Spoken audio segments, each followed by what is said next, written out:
എന്റെ മകൻ നസീറിന് എന്താ സംഭവിച്ചേ? അവൻ ജീവിച്ചിരിപ്പുണ്ടോ അതോ മരണപ്പെട്ടോ? അവസാനമായി അവൻ ഞങ്ങളെ വിളിച്ചത് ഇവിടെ നിന്നാണെന്ന് അവന്റെ ബാപ്പ പറയുന്നേ. അതിലെന്തെങ്കിലും സത്യമുണ്ടോ? എന്റെ മകൻ നസീർ ഇപ്പൊ പോയിരിക്കുന്നത് ഒരിക്കലും പോകാൻ ആഗ്രഹിക്കാത്ത സ്ഥലത്തേക്കാണോ? സുബേദ, എനിക്കൊരു മറുപടി കിട്ടണം. എത്ര മോശക്കാരനാണെങ്കിലും അവൻ എന്റെ മോനാ. ഒരമ്മയ്ക്ക് എത്ര ദുഷ്ടനാണെങ്കിലും സ്വന്തം മകനെ വെറുക്കാൻ പറ്റില്ലല്ലോ. എന്തു പറയണമെന്ന് എനിക്കറിയില്ല. എങ്ങനെ നിങ്ങൾ ആശ്വസിപ്പിക്കണമെന്ന് എനിക്കറിയില്ല. മകനെ കാണാതായ ഒരു അമ്മയുടെ വേദന എനിക്ക് മനസ്സിലാവുന്നുണ്ട്. പക്ഷെ ഞാൻ നിസ്സഹായാണ്. നൂർജഹാനെ കാണാൻ നസീർ ഇവിടെ വന്നിരുന്നു എന്നും പറഞ്ഞ് കുറ്റം ഞങ്ങളിൽ അടിച്ചേൽപ്പിക്കാനാ പോലീസ് ശ്രമിക്കുന്നത്.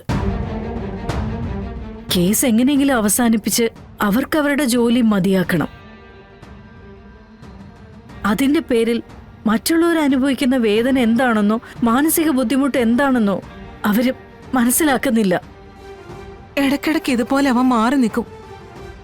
എന്നും വൈകിട്ട് അവന് വേണ്ടി കാത്തു വെക്കുന്ന അത്താഴം രാവിലെ എടുത്ത് കളയുമ്പോ ഞാൻ അവനെ വിളിച്ച് താക്കീത് ചെയ്യും. ഇന്ന് രാത്രി കൂടി ഞാൻ അത്താഴം വിളമ്പി വെക്കും. ഇന്നും കൂടെ വന്നില്ലെങ്കിൽ ഇനി ഞാൻ ഈ പണിക്ക് നിൽക്കില്ലെന്ന്. ബാപ്പയോടുള്ള വഴക്കെല്ലാം മറന്ന് എന്റെ മോൻ അന്ന് രാത്രി വരും, അത്താഴം കഴിച്ച് കിടക്കുകയും ചെയ്യും. പക്ഷെ ഇപ്പൊ അങ്ങനെ ഒന്ന് വിളിച്ച മറുവശത്ത് എടുക്കാൻ പോലും ആളില്ല.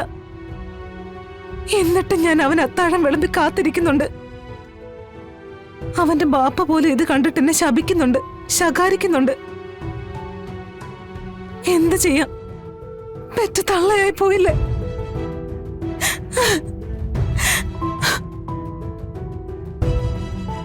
ഒരമ്മ മറ്റൊരമ്മയോട് താണുകയാണ് അപേക്ഷിക്കുക. ഞാനിനി എന്റെ മകൻ അത്താഴം വിളമ്പി കാത്തിരിക്കണോ? അവൻ തിരിച്ചു വരുമെന്ന് എന്തെങ്കിലും ഒരു പ്രതീക്ഷ എനിക്ക് തരാൻ പറ്റുമോ?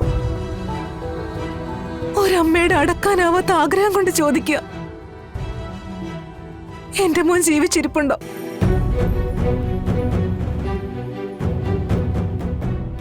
ഞാൻ എന്താണോ മുമ്പ് പറഞ്ഞത് അത് തന്നെ ആവർത്തിക്കാൻ എനിക്കിപ്പോ സാധിക്കൂ. സുബേദയുടെ ചോദ്യങ്ങൾക്കായുള്ള ഉത്തരം എന്റെ കയ്യിലില്ല. എനിക്കറിയില്ല നിങ്ങളുടെ മോനെ. അവനിവിടെ വന്നിട്ടുമില്ല, ഇവിടെ വെച്ച് അവനൊന്നും സംഭവിച്ചിട്ടുമില്ല. മതി, എനിക്ക് ഈ ഒരു ഒറ്റ ഉറപ്പ് മാത്രം മതി. ഇനി ഞാൻ കാത്തിരുന്നോളാം, അത്താഴം ഒരുക്കിക്കോളാം. കാരണം ഇത് മക്കളെ സ്നേഹിക്കുന്ന ഒരു അമ്മയുടെ വാക്ക.